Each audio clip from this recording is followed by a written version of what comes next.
Strength isn't just physical. It's not about how much you can lift or how fast you can run. Real strength, the kind that determines whether you succeed or fail in life, is inner strength.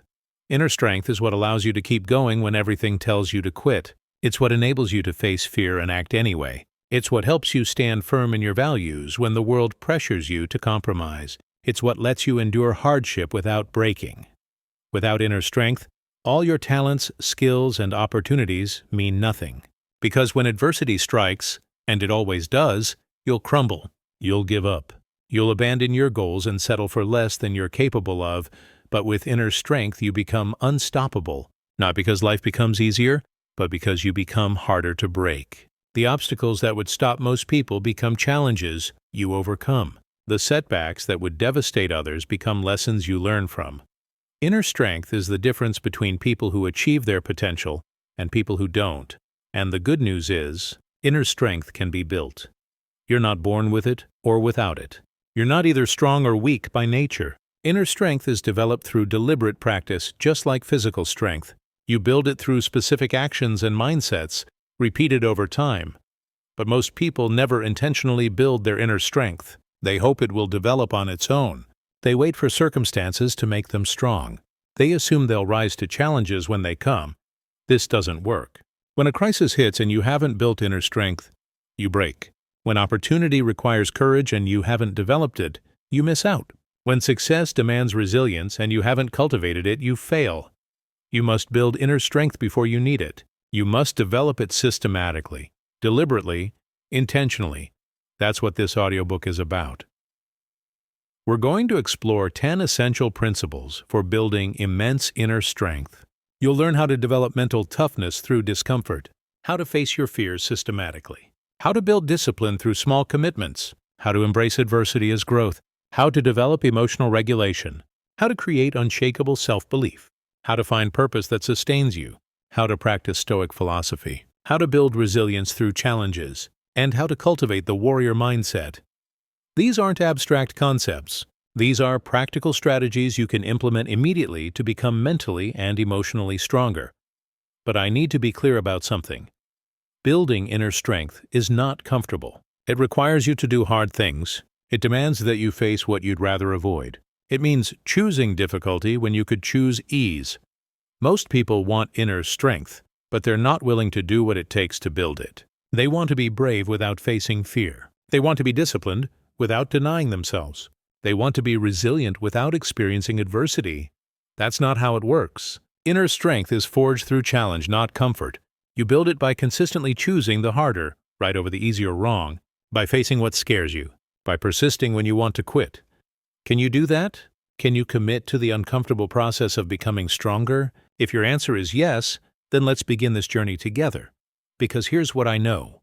You're stronger than you think. You have reserves of strength you haven't tapped yet. You're capable of more than you've demonstrated so far, but that strength stays dormant until you deliberately develop it.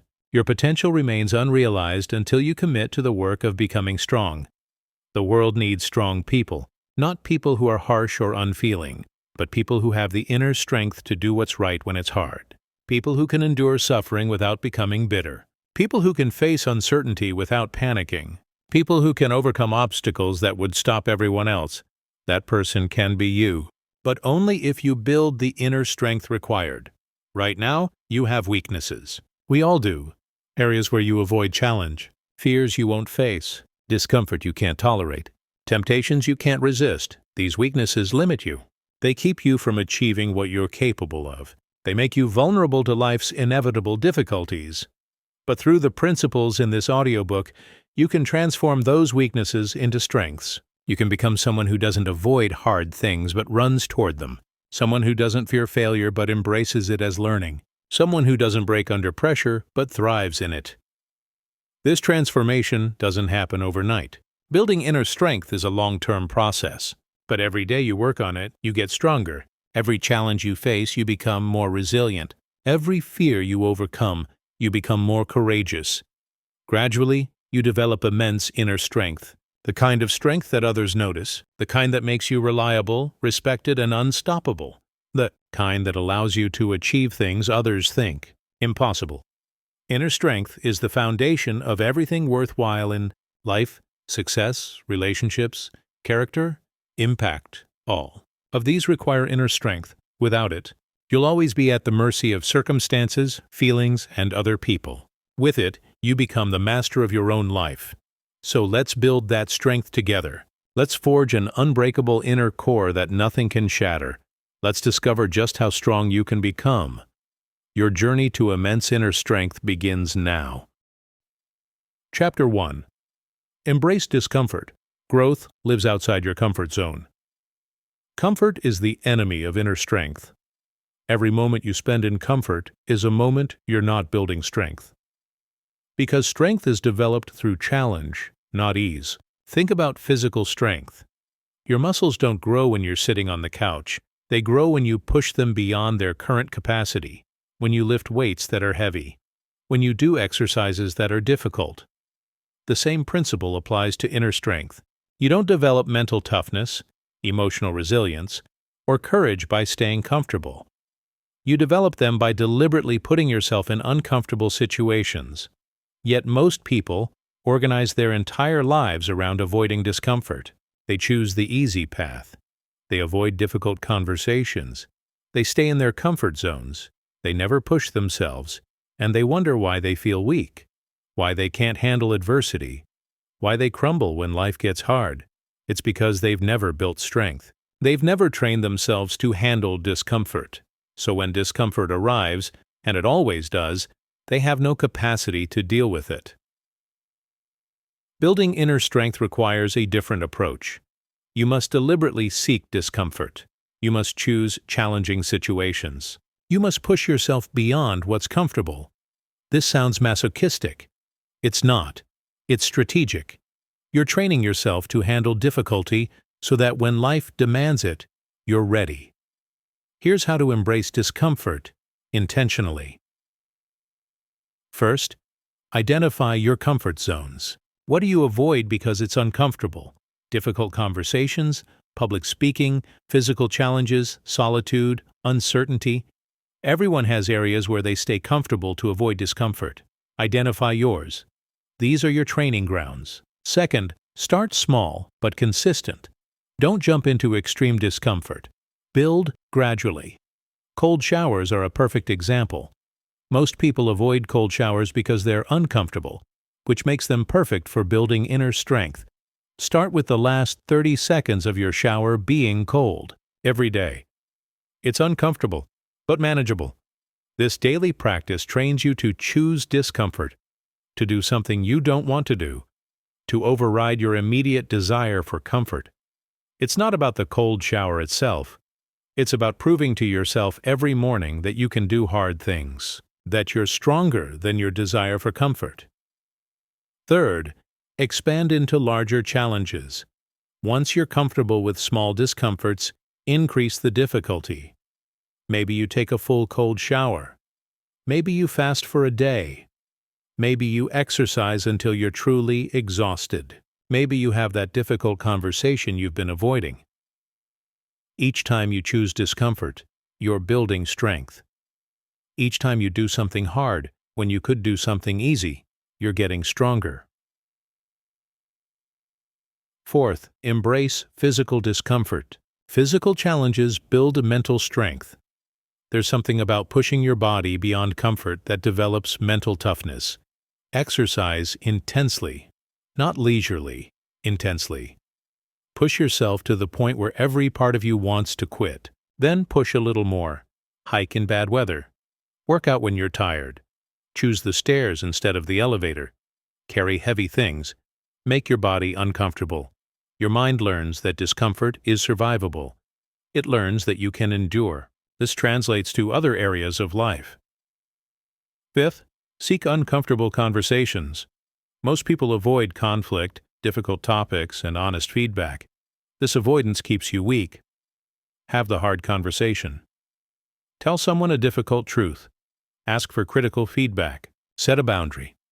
Say no when you want to say yes to avoid discomfort. Every uncomfortable conversation you navigate successfully builds your capacity to handle social and emotional discomfort.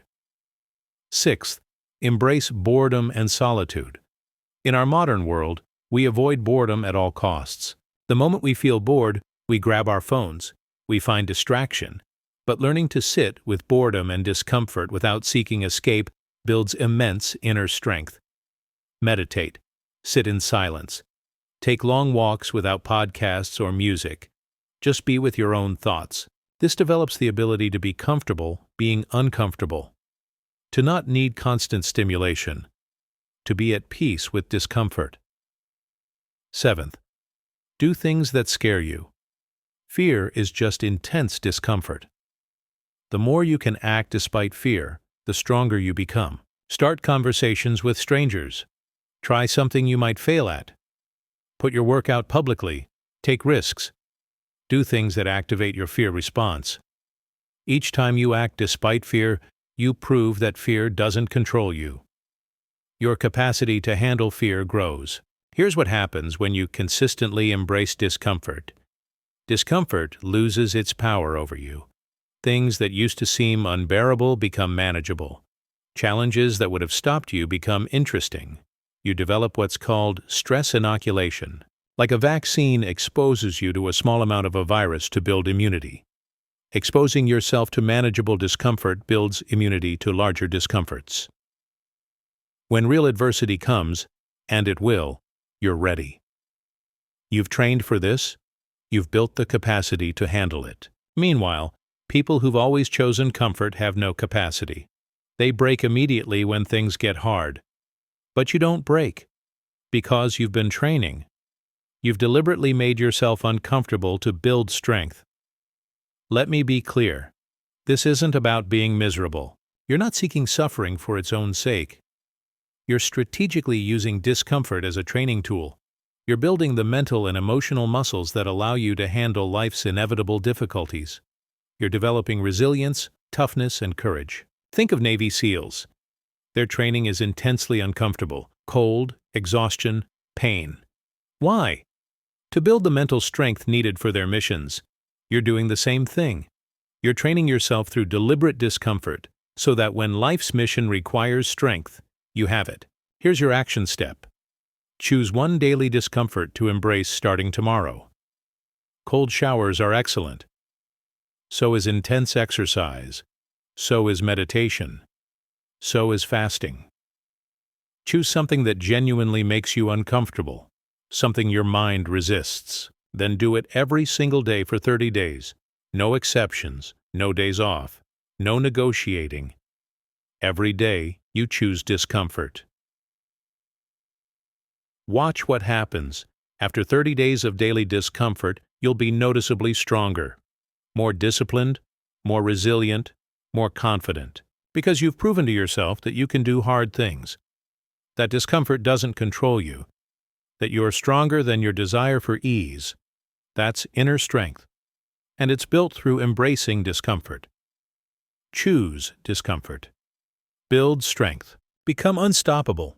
Chapter 2. Face your fears. Courage is built through action. Fear is natural. Everyone experiences it. The difference between people with inner strength and those without isn't the presence or absence of fear. It's what they do with it. Weak people let fear control them. They avoid what scares them. They let fear dictate their choices. They stay small to stay safe. Strong people feel fear and act anyway. They don't wait for fear to disappear. They don't need to feel brave. They just move forward despite the fear. This is courage. And courage is the cornerstone of inner strength. But here's what most people don't understand. Courage isn't a personality trait you're born with.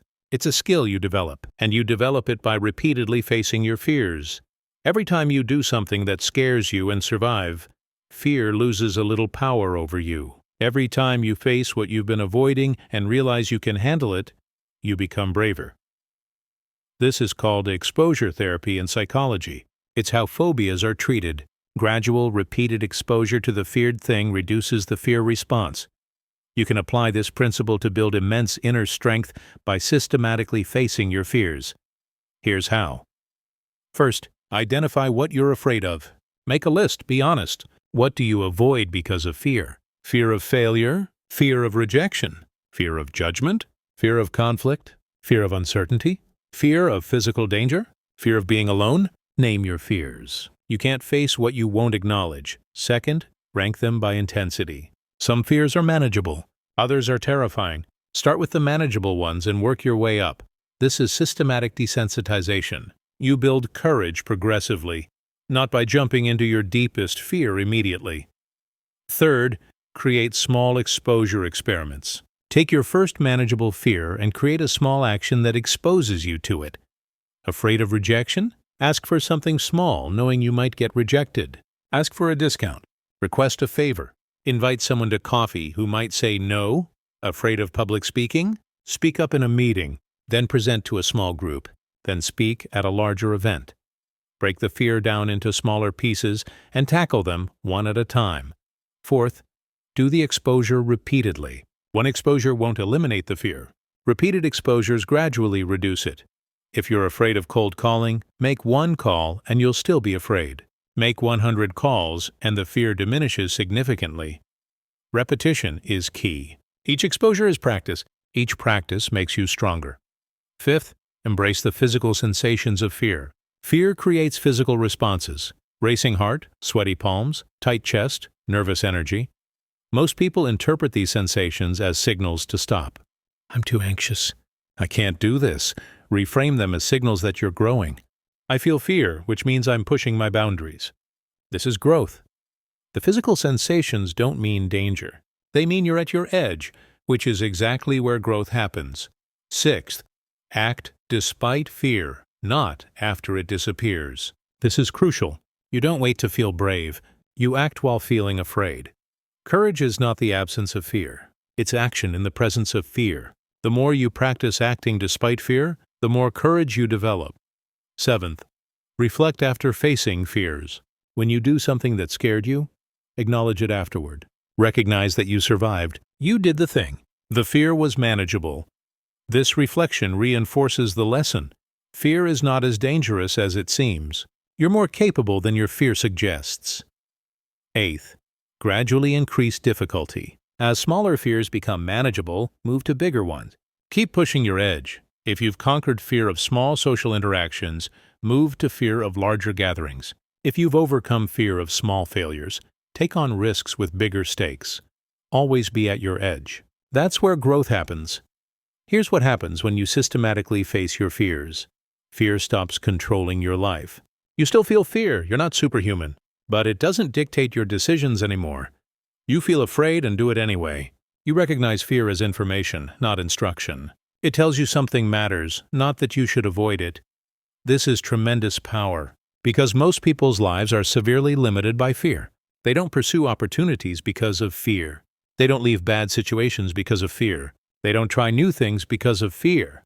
But when you've built courage through facing fear, these limitations disappear. You pursue opportunities despite fear. You leave bad situations despite fear. You try new things despite fear. Your life expands dramatically because fear no longer constrains it. Let me address a concern. Some fears are rational. Isn't it smart to avoid dangerous things? Absolutely. Rational fear keeps you alive. Don't face your fear of jumping off buildings. That's wisdom, not weakness, but most fears are irrational. Fear of rejection won't kill you. Fear of failure won't harm you. Fear of judgment is just uncomfortable. These are the fears you should face because they limit your life unnecessarily. Distinguish between rational caution and irrational avoidance. Another concern, what if I fail when I face my fear? You probably will sometimes. That's part of the process. Failure is how you learn that failure is survivable.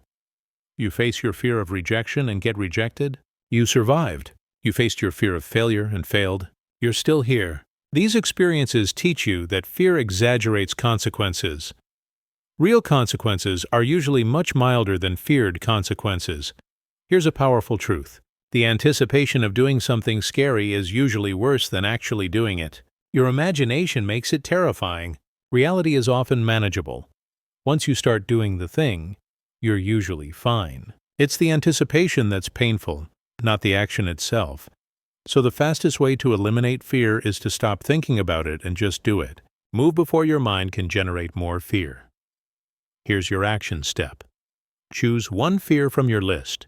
Design a small exposure experiment for this week. Then do it. Feel the fear. Notice the physical sensations. Act anyway. Survive.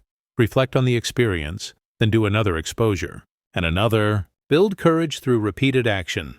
Each time you face fear and survive, you get stronger. Each time you act despite being afraid, courage increases. Face your fears systematically. Build courage through action. Develop immense inner strength. Chapter 3. Build discipline through small commitments. Discipline is inner strength in daily action. It's the ability to do what you should do even when you don't want to do it. It's choosing long-term benefit over short-term pleasure. Without discipline, you have no control over yourself. You're at the mercy of impulses, emotions, and circumstances. You know what you should do, but you don't do it. With discipline, you become reliable to yourself and others. You say you'll do something and you do it. You commit to something and you follow through. Discipline is the foundation of all achievement, because achievement requires sustained effort over time, and sustained effort requires discipline. But most people think of discipline as some innate quality. Either you have it or you don't. Either you're disciplined or you're not. This is wrong. Discipline is like a muscle. It's built through practice, and it's built through one specific method: keeping small commitments to yourself. Here's how it works. Every time you make a commitment to yourself and keep it, you build discipline. Your brain learns, I can trust myself. When I say I'll do something, I do it. Every time you make a commitment and break it, you erode discipline. Your brain learns, I can't trust myself. My commitments are meaningless. So building discipline is simple in principle. Make small commitments and keep them. Do this consistently, and discipline grows. Here's the detailed process. First, start with tiny commitments. Don't commit to going to the gym for 2 hours daily if you've never exercised. That commitment is too large. You'll break it. Breaking it erodes discipline. Instead, commit to putting on your workout clothes every morning. That's it. Tiny. Almost impossible to break. The size of the action doesn't matter initially. What matters is keeping the commitment. You're training your brain that you do what you say you'll do. Second, make the commitment specific and measurable. I'll be more disciplined is vague. I'll do 10 push-ups every morning is specific. Specific commitments can be kept or broken. There's no ambiguity. This clarity is essential for building discipline. Third, commit to a specific frequency. Daily is ideal for building discipline because it creates consistency. But weekly works too, if daily isn't realistic. The key is regularity. You're building a pattern of keeping commitments. Fourth, keep the commitment no matter what. No excuses, no exceptions. If you committed to 10 push-ups every morning, you do 10 push-ups every morning. Tired? Do them anyway. Busy? Do them anyway. Don't feel like it? Do them anyway. This is where discipline is built. In the moments where you don't want to keep the commitment but you do it anyway. Fifth, track your commitments. Use a calendar or habit tracker. Mark each day you keep your commitment. The visual record reinforces your discipline. Missing a day is visible. This creates accountability. You don't want to break the chain. Sixth, gradually increase commitments. Once you've kept a small commitment for 30 days, you've proven you can be disciplined with it. Now you can increase slightly. 10 push-ups becomes 15. 5 minutes of reading becomes 10. 1 healthy meal becomes 2, but increase gradually. The goal is to maintain perfect consistency, not to do as much as possible. Seventh, add new commitments slowly. Don't try to overhaul your entire life at once. Add one commitment at a time. Master one, then add another. Master that, add a third. Build a portfolio of commitments you consistently keep. Each commitment you maintain strengthens overall discipline. It's not compartmentalized. Discipline in one area strengthens discipline in all areas. Eighth, never negotiate with yourself. When it's time to do the committed action, don't debate. Don't consider whether you feel like it. Just do it. Negotiating with yourself erodes discipline. The commitment is non-negotiable. It happens. That's it. Here's why small commitments are so powerful. They're achievable. You can keep them even on bad days. This consistent success builds genuine discipline. Contrast this with a common approach. Making huge commitments, keeping them for a few days, then breaking them, feeling like a failure, and giving up. That approach destroys discipline. You're teaching yourself that you can't keep commitments. Small commitments you actually keep build discipline. Large commitments you break destroy it. Let me give you an example. Two people want to build discipline. Person A commits to an intense workout routine, perfect diet, meditation practice, reading routine, and business development, all starting Monday. By Wednesday, they've broken several commitments. By next week, they've abandoned everything. Their self-trust is damaged. Person B commits to 10 push-ups every morning. That's it. They keep this commitment for 30 days straight. Now they know with certainty they can be disciplined. They add 5 minutes of reading daily. Keep it for 30 days. Now they're maintaining 2 commitments. They add healthy breakfast. Keep all 3 for 30 days. 6 months later, Person A is still struggling with discipline, still making and breaking ambitious commitments.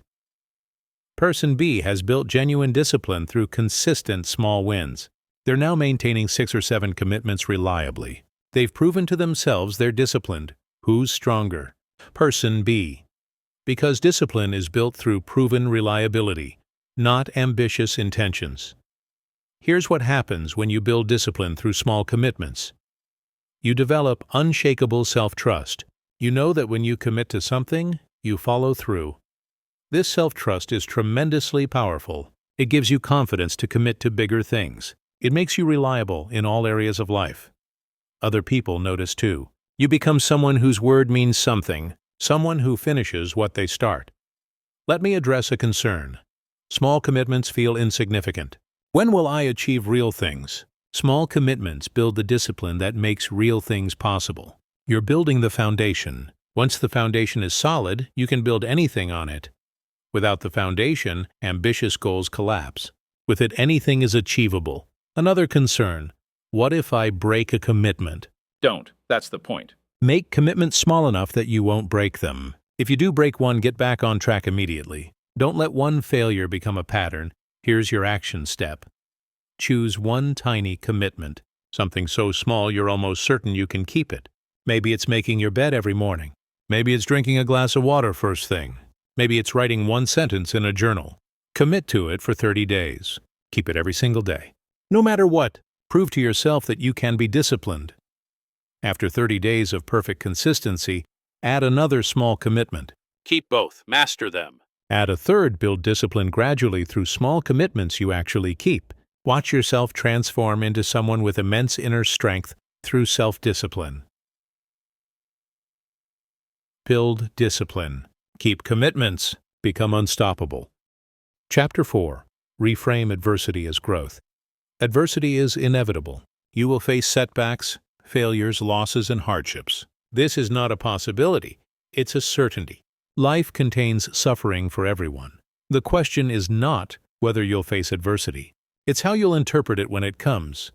People with weak inner strength see adversity as something happening to them, something unfair, something that proves life is hard and they're unlucky. They become victims of their circumstances.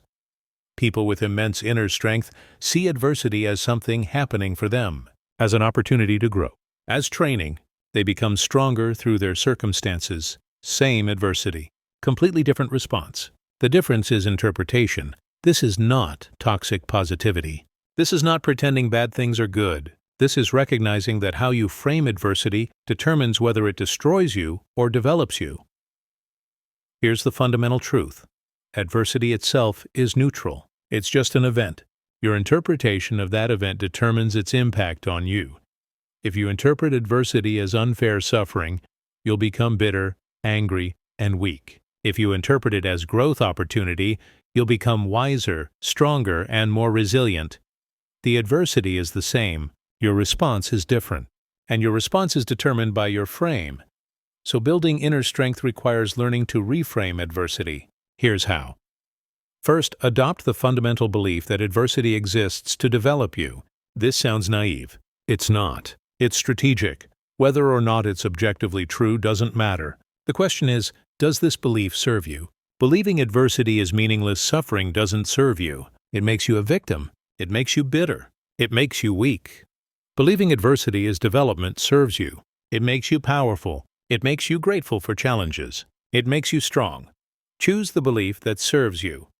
Second, ask better questions when adversity strikes. Most people ask, why is this happening to me? This question produces victim thinking. Instead, ask, what can I learn from this? How can this make me stronger? What opportunity does this create? These questions produce growth thinking. They shift your focus from suffering to development. Third, look for the lesson in every setback. There's always something to learn. Always. Lost your job? Maybe you learn resilience. Maybe you discover a better opportunity. Maybe you learn what you don't want. Relationship ended? Maybe you learn about yourself. Maybe you develop independence. Maybe you become clearer about what you need. Failure? Maybe you learn what doesn't work. Maybe you build character. Maybe you develop persistence. Find the lesson. Extract the value. Adversity is expensive. Make sure you get your money's worth by learning everything it has to teach. Fourth, compare your struggles to training. An athlete doesn't curse the weights in the gym. They're grateful for them because that's how they get stronger. Your adversity is the weights. It's the resistance that builds strength. You don't enjoy it, but you recognize its value. This frame transforms suffering from meaningless pain into meaningful training.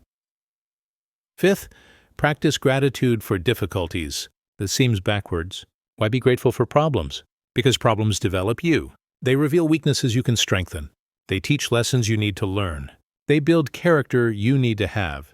You don't have to enjoy adversity, but you can appreciate what it develops in you. Sixth, tell a different story about your life. Most people's life story is a tragedy. Bad things happened to me and I'm a victim. Tell a hero's story instead.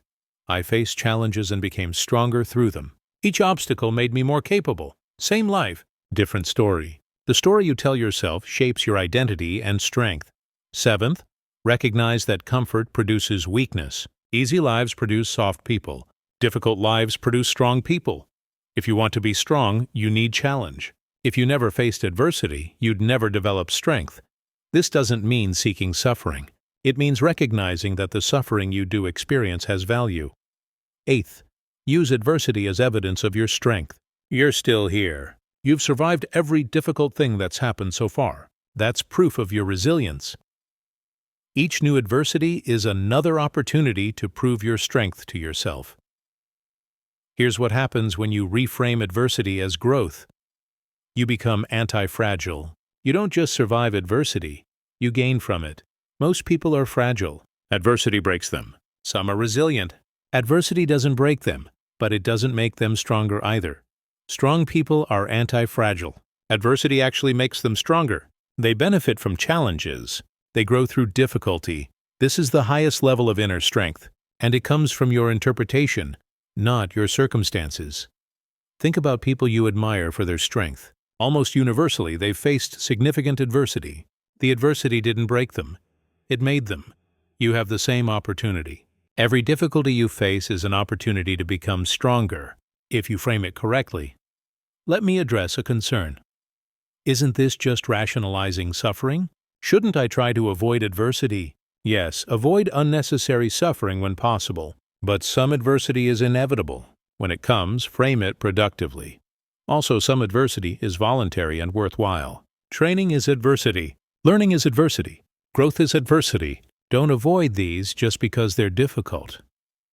Another concern: what if the adversity is truly terrible? Isn't it wrong to call tragedy a growth opportunity? Extreme suffering is real and devastating. This isn't about minimizing real pain. It's about eventually, when you're ready, looking for meaning and growth.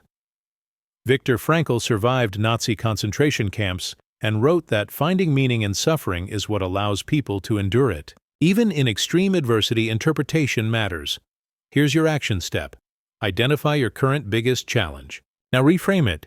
What can you learn from this? How can this make you stronger? What opportunity does this create? What would you tell someone you admire if they face this challenge? Write down your reframe. Read it daily. Let it shape how you experience this adversity. Then, as you face future adversity, immediately practice reframing. This is happening for me, not to me. This is my training. This is building my strength.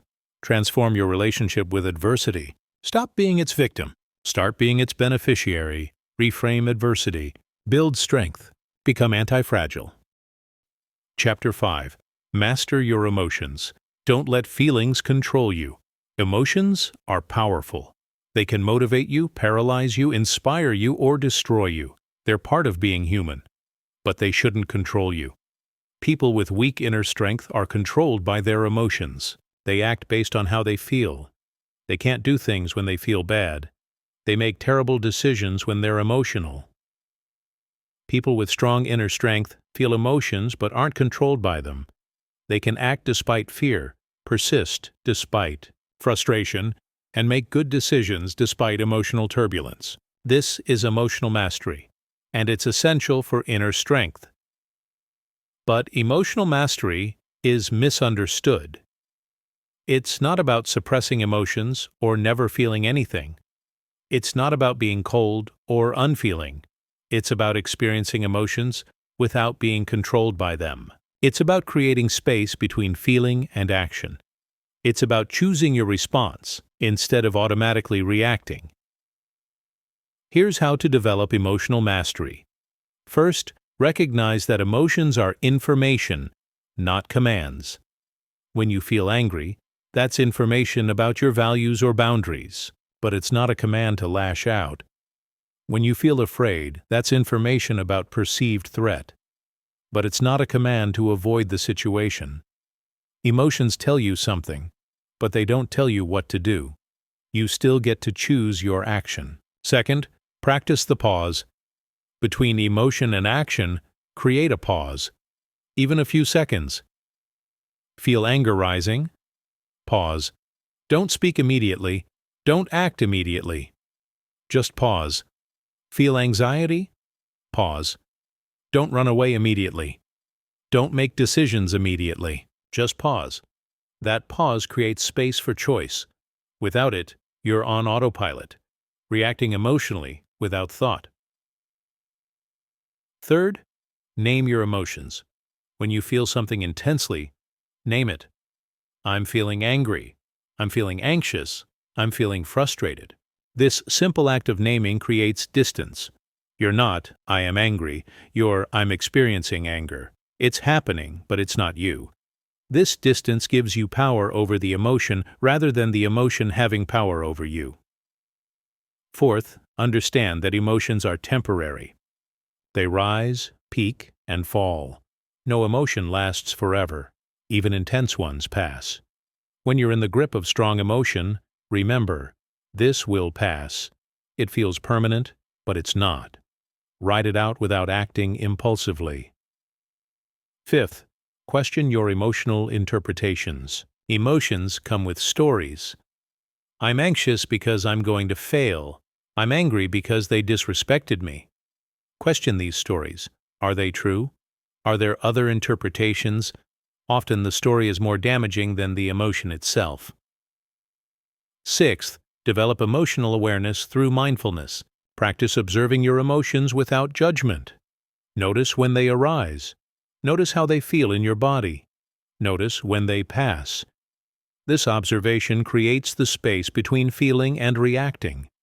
You become aware of emotions as they happen rather than being swept away by them. Seventh, make decisions from reason, not emotion. When facing a decision, notice your emotions, but don't let them decide for you. Ask, what would I decide if I weren't emotional right now? What does wisdom say, regardless of what I feel? Make decisions based on values and long-term thinking, not on temporary feelings. Eighth, practice acting despite uncomfortable emotions. This is crucial. You don't wait for fear to disappear before acting. You don't wait for motivation to start working.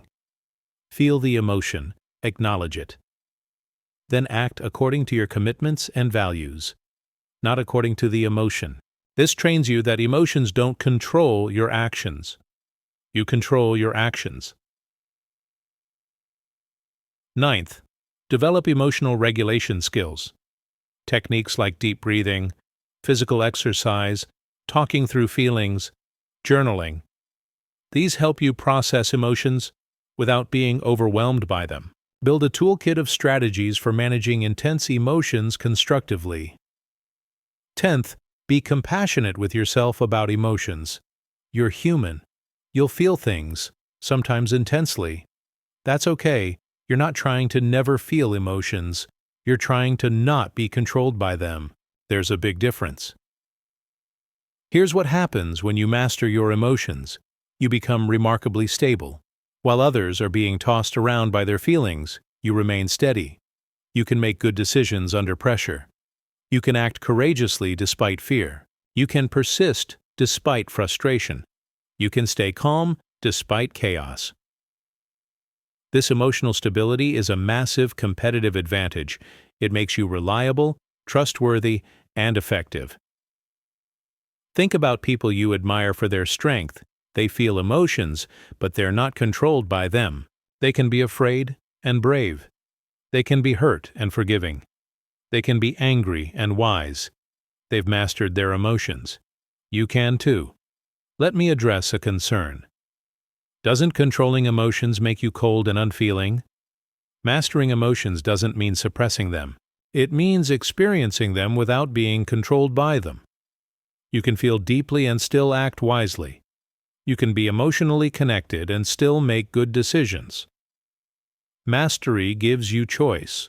Suppression takes it away. Another concern. Some emotions are too intense to control. Some emotions are very intense. But even then, you can influence your response. You might not eliminate the emotion immediately, but you can choose not to act on it impulsively. Over time, as you practice emotional mastery, even intense emotions become more manageable. Here's your action step. This week, practice the pause. Every time you feel a strong emotion, pause before acting. Count to 10. Take 3 deep breaths. Wait 30 seconds. Create space between feeling and action. In that space, ask, what's the wise response here? What would I do if I weren't emotional? Then act from that wisdom, not from the emotion. Do this consistently for a week. Watch how your relationship with emotions changes. Watch how your power over them grows. Master your emotions. Don't let feelings control you. Build immense inner strength. Chapter 6. Develop unshakable self-belief. Doubt is the enemy of inner strength. When you doubt yourself, you hesitate. You second-guess. You don't fully commit. You quit when things get hard, but when you have unshakable self-belief, you're unstoppable. You commit fully. You persist through obstacles. You bounce back from setbacks. You keep going when others quit. This doesn't mean arrogance or delusion. It means deep confidence in your ability to handle whatever comes. Confidence that you'll find a way. Confidence that you can learn, adapt, and overcome. Most people's self-belief is fragile. It's based on external validation or recent success. When they succeed, they believe in themselves. When they fail or get criticized, their belief crumbles. Strong people have self-belief that's independent of circumstances. It doesn't waver based on outcomes or others' opinions. It's internal and unshakable. So how do you build this? First, understand that self-belief is built through evidence. You don't build it through affirmations alone. You build it by proving to yourself repeatedly that you're capable. Every time you do something difficult and succeed, that's evidence. Every time you face a fear and survive, that's evidence. Every time you keep a commitment, that's evidence. You're building a case for your own capability. Eventually, the evidence is overwhelming. Second, start with small wins. Don't try to prove you can run a marathon when you've never run. Prove you can run a mile, then 2, then 5. Each success builds belief. Stack enough small wins, and you develop genuine confidence. Third, keep a success journal. Write down your wins, things you accomplished, challenges you overcame, times you succeeded. When doubt creeps in, review this journal. Remind yourself of your track record. The evidence of your capability is right there. Fourth, separate your worth from your outcomes. You're not valuable because you succeed. You're inherently valuable. Outcomes don't determine your worth. This separation is crucial. If your self-belief depends on constant success, it will be fragile. But if your worth is inherent, then failures don't destroy your belief, they're just information. Fifth, focus on what you can control. You can't control outcomes. You can control effort, learning, and persistence. Build your self-belief on these controllables. I believe in my ability to work hard, learn from failures, and keep trying. That belief can't be shaken by circumstances. Sixth, surround yourself with belief. Spend time with people who believe in you. Avoid people who constantly doubt you or tear you down. Your environment affects your beliefs. Supportive people reinforce positive self-belief. Toxic people undermine it. 7th, act as if you already have unshakable belief. How would someone with complete self-belief act in your situation? Act that way. Your actions create your beliefs as much as your beliefs create your actions. Act confident, and you'll become confident. 8th, reframe failure. People with fragile self-belief see failure as evidence they're not capable. People with strong self-belief see failure as information and temporary setbacks. "I failed at this attempt" is very different from "I'm a failure." The first leaves belief intact. The second destroys it. 9th, celebrate courage over outcomes. You can't always control whether you succeed, but you can always control whether you try. Celebrate yourself for having the courage to attempt difficult things. That's what builds belief. Not outcomes, but willingness to act. 10th, use visualization. Regularly visualize yourself handling challenges successfully. See yourself staying calm under pressure, overcoming obstacles, achieving goals. Your brain doesn't distinguish perfectly between real and vividly imagined experiences. Visualization builds belief. Here's what happens when you develop unshakable self-belief. You take bigger risks. You attempt things others won't. You persist through obstacles that stop everyone else, because you believe you'll figure it out. You believe you can handle it. You believe in your ability to adapt and overcome. This belief becomes self-fulfilling. You attempt difficult things, which builds capability, which reinforces belief, which leads to attempting even more difficult things. Contrast this with weak self-belief. You doubt yourself, so you avoid challenges. You don't develop capability. This reinforces doubt. You attempt less and less, 2 spirals, one upward, one downward. Self-belief determines which spiral you're on. Let me give you an example. 2 people face the same challenging opportunity. Person A doubts themselves. "I'm not sure I can do this. What if I fail? What if I'm not good enough?" They hesitate. They don't fully commit. At the first obstacle, they quit because they didn't really believe they could succeed anyway. Person B has strong self-belief. "This will be challenging, but I'll figure it out. I've overcome challenges before." They commit fully. When obstacles appear, they persist because they believe they'll find a way. Even if person B fails, they try again, because failure doesn't shake their fundamental belief in their capability. Who's more likely to eventually succeed? Person B, because belief drives action, and action creates results. Let me address a concern. What if my self-belief is inaccurate? What if I believe I can do something I actually can't? First, almost everyone underestimates what they're capable of. Most people's self-belief is too weak, not too strong. Second, strong self-belief doesn't mean thinking you can do anything without effort. It means believing you can learn, adapt, and develop the capability needed. That belief is almost always accurate if you're willing to put in the work. Another concern. Isn't this just fake it till you make it? Partly, yes. But it's not fake in a dishonest way. It's trying on the mindset you want to develop, acting as if you have the belief you're building. Over time, as you accumulate evidence through action, the belief becomes genuine. You're not faking anymore. You actually believe because you've proven it to yourself. Here's your action step. Start a success journal today. Write down 5 things you've accomplished or overcome in your life, any difficulty you've faced and handled. Then, every evening for the next 30 days, write down 1 win from that day, even small ones. You kept a commitment. You faced a fear. You solved a problem. You helped someone. Watch this evidence accumulate. Watch your self-belief strengthen. At the same time, act as if you already have unshakable belief. Walk confidently. Speak confidently. Commit fully to challenges. Your actions will create the belief you're seeking. Develop unshakable self-belief. Trust yourself completely. Build immense inner strength. Chapter 7. Find your why. Purpose creates strength. When you have a strong enough why, you can endure any how. Purpose is what allows people to persist through unbearable difficulty. Without purpose, you quit when things get hard. With purpose, you endure.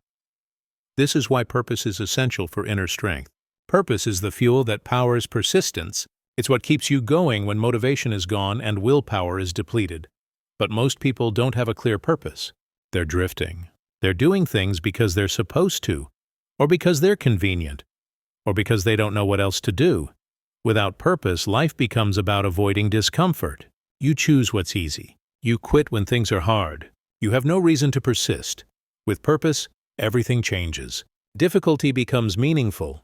Sacrifice becomes worthwhile. Persistence becomes natural because you're working towards something that matters deeply. So building inner strength requires finding and connecting to your purpose. Here's how. First, ask yourself what matters to you deeply. Not what should matter. Not what others think should matter. What actually matters to you? Family, creation, service, achievement, growth, justice, beauty, legacy. Everyone's purpose is different. Don't compare yours to others. Find what genuinely moves you. Second, identify what you'd endure suffering for. What's important enough that you'd willingly struggle for it? That's a clue to your purpose. We only willingly suffer for things we find meaningful. Third, think about how you want to be remembered. When you're gone, what do you want people to say about you? What impact do you want to have had? Your desired legacy often points to your purpose. Fourth, notice what angers you. What injustices or problems in the world make you angry? That anger often indicates what you care about, what you're called to address or change. Fifth, pay attention to what you're curious about. What topics fascinate you? What do you love learning about? Deep curiosity often indicates purpose. You're drawn to these things for a reason. Sixth, experiment with different purposes. You don't have to figure out your life's purpose in one sitting. Try different things. See what resonates. Volunteer in different causes. Take on different projects. Expose yourself to different fields. Pay attention to what feels meaningful. Seventh, write your purpose statement. Once you have clarity, write it down. Make it specific and personal.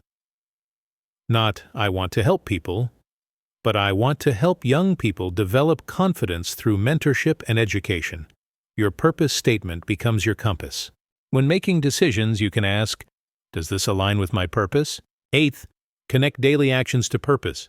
This is crucial. Your purpose isn't just something you think about occasionally. It should inform your daily choices. Each day, identify how today's actions connect to your larger purpose. This connection makes daily efforts meaningful rather than tedious. Ninth, adjust your life to align with purpose. If you're clear on your purpose but your life doesn't reflect it, something needs to change. Maybe it's your job. Maybe it's how you spend your free time. Maybe it's who you spend time with. Gradually reshape your life to be more aligned with your purpose. 10th, remember your why regularly. When things get hard, reconnect with your purpose. Why are you doing this? What makes it worthwhile? Your purpose answers these questions. It reminds you why persistence matters. Here's what happens when you have clear purpose. You become unstoppable. Obstacles that would stop others don't stop you because you have a reason to persist. You're not just working for a paycheck or external validation. You're working toward something meaningful. That provides fuel that never runs out. Viktor Frankl, who survived Nazi concentration camps, wrote that the prisoners who survived had strong purpose. Those who had meaning for their suffering endured. Those who didn't often gave up. This is extreme, but the principle applies everywhere. Purpose enables endurance. Think about parents. They endure incredible difficulty for their children. Why? Because their children give them purpose. The love for their kids makes the struggle worthwhile. You need that same connection to purpose in other areas. When you have it, difficulty becomes meaningful rather than just painful. Let me give you an example. Two people are building businesses. Person A is doing it for money and status. When things get hard, and they always do, they question whether it's worth it. The meaning is shallow, so the motivation is fragile. Eventually, they quit.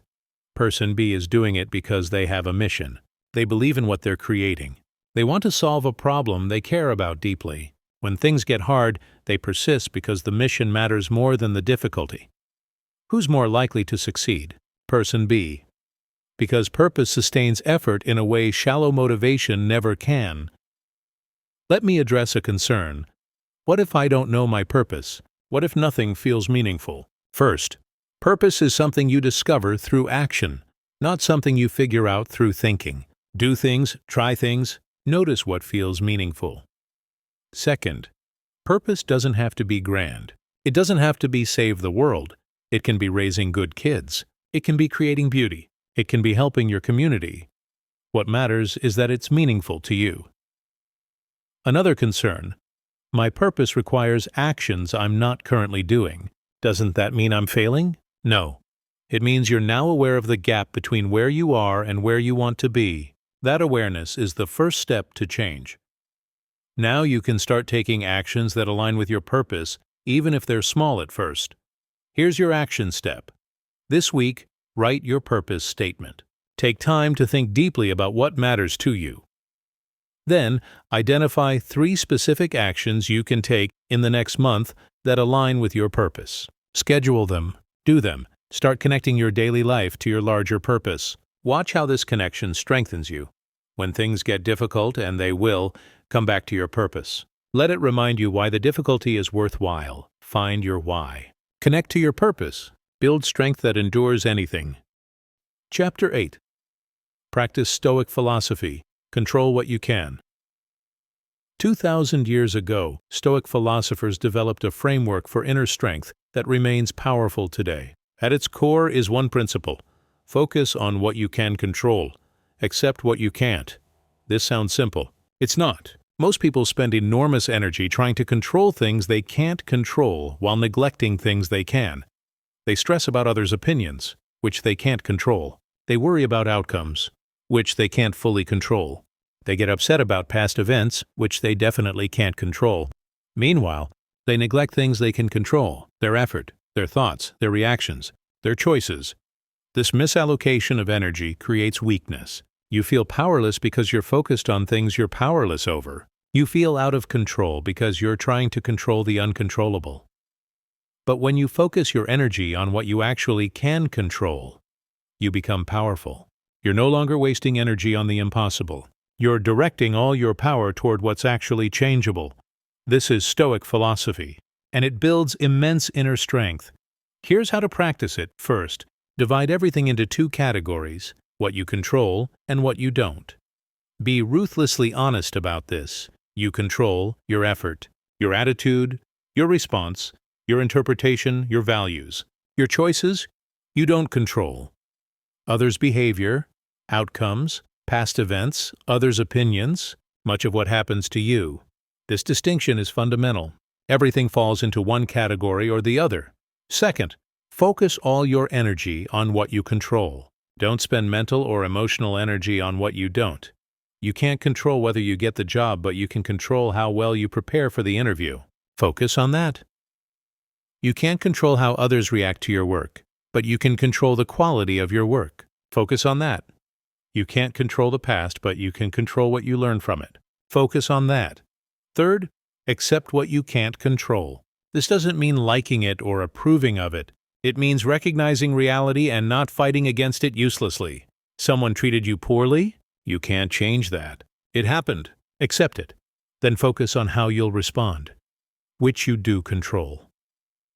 The weather ruined your plans? You can't change that. Accept it, then focus on adapting, which you do control.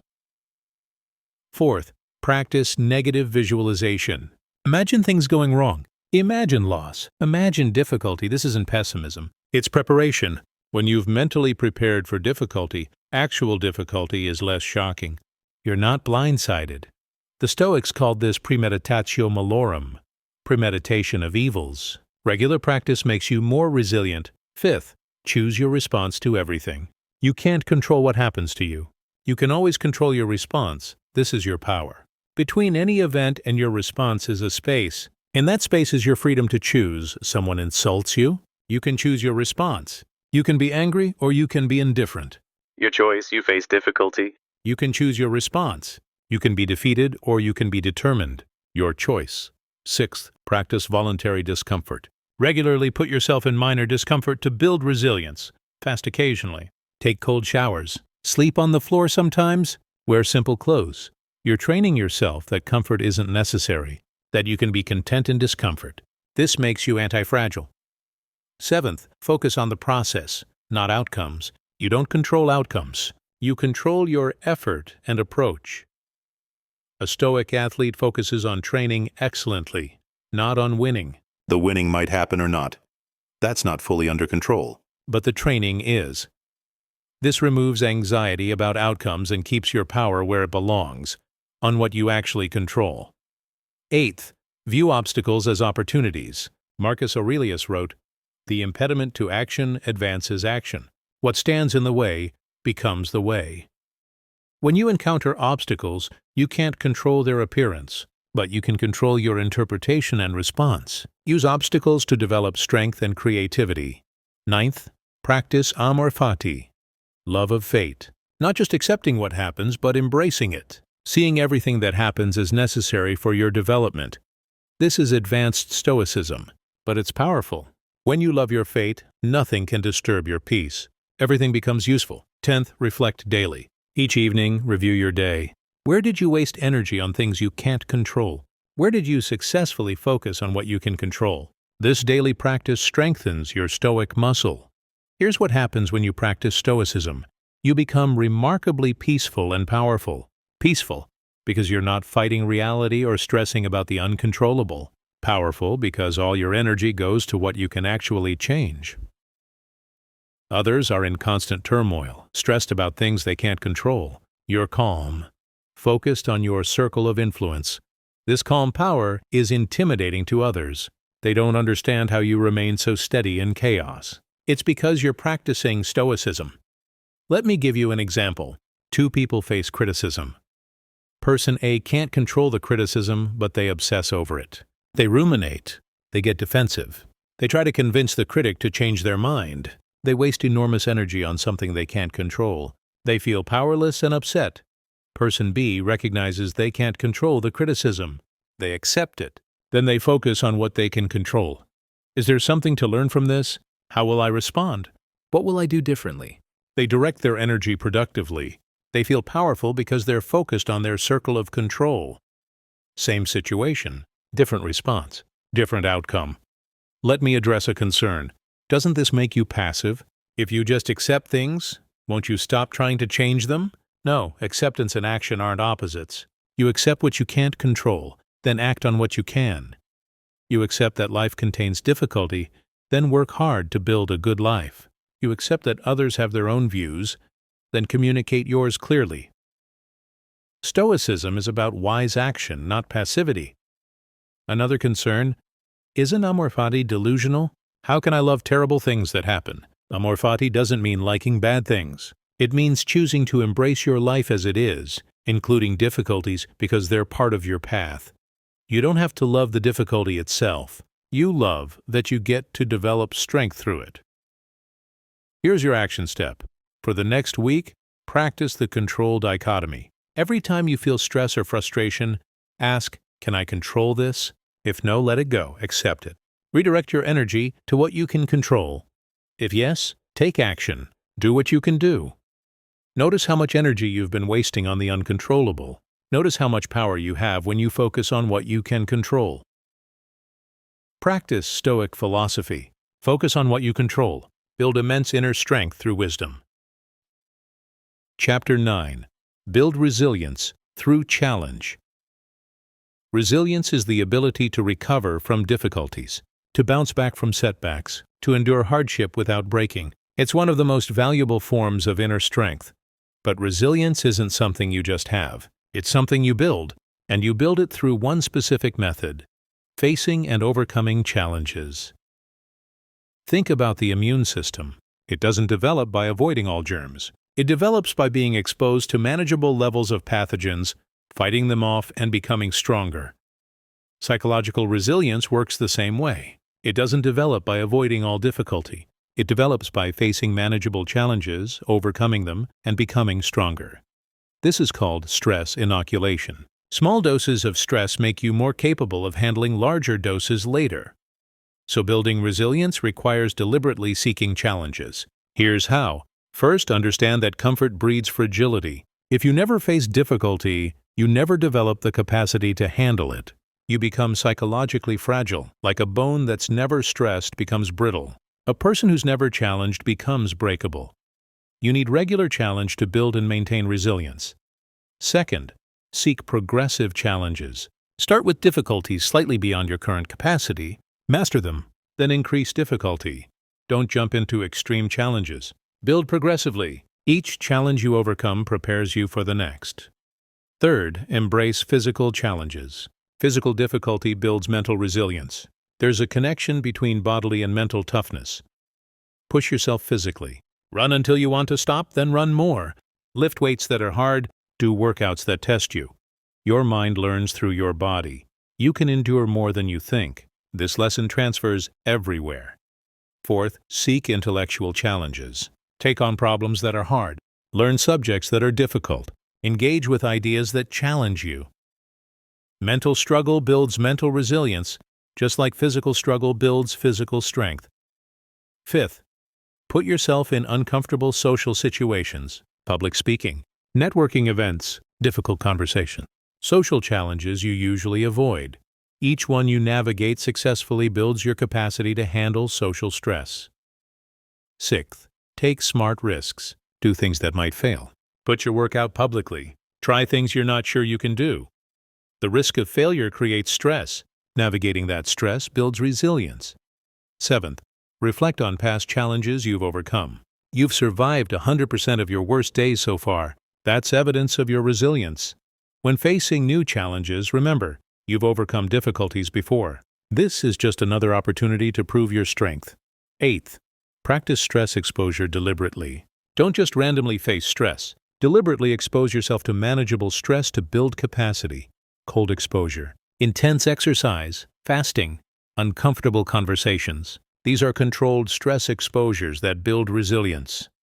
Ninth, learn from each challenge. After facing difficulty, reflect. What worked? What didn't? What did you learn about yourself? This reflection turns challenges into growth. You're not just surviving difficulty, you're learning from it. 10th, celebrate your resilience. When you overcome something hard, acknowledge it. Recognize your strength. This positive reinforcement builds identity. I'm someone who overcomes challenges. Here's what happens when you build resilience through challenge. Nothing can break you. You've proven to yourself repeatedly that you can handle difficulty. Others might crumble in situations you navigate easily, not because you're superhuman, but because you've trained. Like an athlete who's trained in all conditions can perform when others can't. You've trained your mind to handle stress when others haven't. This makes you incredibly valuable. In crisis, people turn to resilient individuals. You become the person others rely on. Let me give you an example. Two people face a significant setback. Job loss, health issue, relationship ending. Person A has never really faced difficulty. They've always chosen comfort and avoided challenge. The setback overwhelms them. They have no resilience to draw on. They spiral. Person B has deliberately built resilience through facing challenges. They've overcome difficulties before. This setback hurts, but they know they can handle it. They've been training for this. They recover. Same setback. Different resilience. Different outcome. The resilience person B has wasn't innate. It was built through deliberately facing challenges over time. Let me address a concern. Isn't seeking challenges unnecessarily hard on yourself? Why not just live comfortably? Because life will bring challenges whether you seek them or not. The question is, will you be ready when they come? If you've been building resilience, you're ready. If you've been avoiding all difficulty, you're not. Seeking manageable challenges prepares you for unavoidable major challenges. Another concern. What if I take on a challenge and fail? You probably will fail sometimes. That's part of building resilience. Learning to fail and recover is essential. Failure doesn't mean you're not resilient. Quitting after failure means you're not resilient. Failing and trying again proves resilience. Here's your action step. Identify one challenge you've been avoiding, something that scares you or seems difficult. This week, face it, take it on. Do the thing. Then, whether you succeed or fail, reflect on the experience. What did you learn? How did you handle it? What does this tell you about your strength? Then seek the next challenge. Build resilience through progressive challenge. Become someone who can handle anything. Build resilience. Face challenges. Develop immense inner strength. Chapter 10. Cultivate the warrior mindset. A warrior doesn't mean someone who loves violence. A warrior is someone who's prepared for battle, physical, mental, or emotional. Someone who's trained, disciplined, and ready. The warrior mindset is the culmination of everything we've discussed. It's inner strength fully developed and operationalized. People with the warrior mindset are ready for whatever comes. They've trained their minds and bodies. They've developed their character. They're not looking for fights, but they're not afraid of them either. This mindset is the highest expression of inner strength, and you can cultivate it. Here's what the warrior mindset entails. First, constant preparation. Warriors don't wait until battle to train. They train daily so they're ready when needed. Apply this to your life. Train daily. Build your mind and body. Develop your skills, so when life demands more from you, you're ready. Second, discipline as a way of life. Warriors can't rely on motivation. They must be disciplined regardless of feelings. Make discipline your default. Show up, do the work. Keep commitments. Not sometimes, always. Third, mission over comfort. Warriors prioritize their mission over their comfort. They'll endure discomfort to accomplish what matters. Connect to your purpose. Let it guide your choices. Choose mission over comfort every time. Fourth, tactical patience. Warriors don't panic. They assess. If they wait for the right moment, they act strategically. When things go wrong, don't react emotionally. Pause, assess, respond strategically. This is strength. Fifth, continuous improvement. Warriors are always training, always learning, always improving. Never be satisfied. Always be growing. Every day, get slightly better at something. Sixth, respect for adversaries but no fear. Warriors respect challenges but aren't afraid of them. They're prepared. Approach life's challenges with the same attitude. Respect the difficulty but don't fear it. You've prepared for this. Seventh, loyalty to values. Warriors have a code, principles they won't compromise no matter what. Define your values, then live by them consistently, no matter the cost. This is integrity. Eighth, brotherhood and community. Warriors know they can't do everything alone. They build strong teams, cultivate strong relationships, support others, let others support you. Strength isn't solitary. Ninth, acceptance of mortality. Warriors accept that life is finite. This acceptance makes them brave. If you're going to die anyway, you might as well live fully. Accept your mortality. Use it to motivate living with courage and purpose. Don't waste your limited time on trivialities. 10th, calm in chaos. Warriors remain calm when others panic. They're trained for stress. They perform under pressure. Train yourself to stay calm in difficulty. Practice stress management. Develop the ability to think clearly when others can't. Here's what the warrior mindset looks like in practice. You wake up and train, regardless of how you feel. You're disciplined. You face challenges without fear because you've prepared. You're ready. You make decisions based on principles, not emotions. You're principled. You stay calm when others panic. You're steady. You persist when others quit. You're determined. You help others while maintaining your mission. You're connected. You live fully because you accept your mortality. You're brave. This is strength. This is the warrior mindset, and anyone can develop it.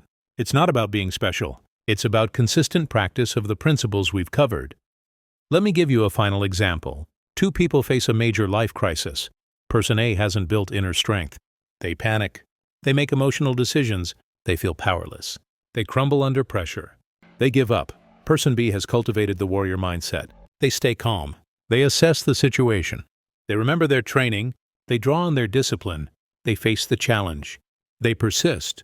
They overcome same crisis. Different inner strength, different outcome. The difference was created through consistent practice over time. Person B built immense inner strength through all the principles we've discussed. That can be you, but only if you commit to the path. Here's your action step. Decide right now. Will you commit to building immense inner strength? If yes, review everything we've covered. Embrace discomfort. Face your fears. Build discipline. Reframe adversity. Master emotions. Develop self-belief. Find purpose. Practice stoicism. Build resilience. Cultivate the warrior mindset. Choose one principle to focus on this week. Implement it, master it. Then add another. Over time, you'll build immense inner strength. You'll become unstoppable. You'll handle whatever life brings. Cultivate the warrior mindset. Live with strength, purpose, and courage. Become who you're meant to be. We've covered 10 essential principles for building immense inner strength. Embrace discomfort. Growth lives outside your comfort zone. Face your fears. Courage is built through action. Build discipline through small commitments. Reframe adversity as growth. Master your emotions. Don't let feelings control you. Develop unshakable self-belief. Find your why. Purpose creates strength. Practice Stoic philosophy. Control what you can. Build resilience through challenge. Cultivate the warrior mindset. These aren't just concepts to understand. They're practices to implement, principles to live by, training regimens to follow. Inner strength isn't theoretical. It's practical. It's developed through daily practice, not occasional inspiration. So here's my final challenge to you. Commit to building your inner strength starting today. Not someday. Not when circumstances are better. Not when you feel ready. Today. Choose one principle from this audiobook. Implement it this week. Practice it daily. Make it part of who you are. Then add another principle. And another. Build your inner strength systematically, deliberately, consistently. Because here's the truth. You need this strength. Life will demand it from you. You will face difficulties. You will encounter setbacks. You will experience loss. You will be tested. The question is, will you be ready? Will you have the inner strength to handle it? Or will you break? Right now, you're building your inner fortress. Every practice, every discipline, every challenge faced is another stone in that fortress. When storms come, and they will, your fortress either stands or falls based on how well you built it. Build it strong. Build it daily. Build it consciously. The world needs strong people. Not people who are hard and unfeeling, but people who have the inner strength to do what's right when it's hard, to stand firm when others waver, to persist when others quit, to remain calm when others panic. That person can be you. That person should be you. But only if you commit to building inner strength. Only if you practice the principles. Only if you do the work. Strength isn't given. It's earned. It's built through consistent practice over time. Every day you practice these principles, you get stronger. Every challenge you face, you become more resilient. Every fear you overcome, you become more courageous. Gradually, imperceptibly, you transform.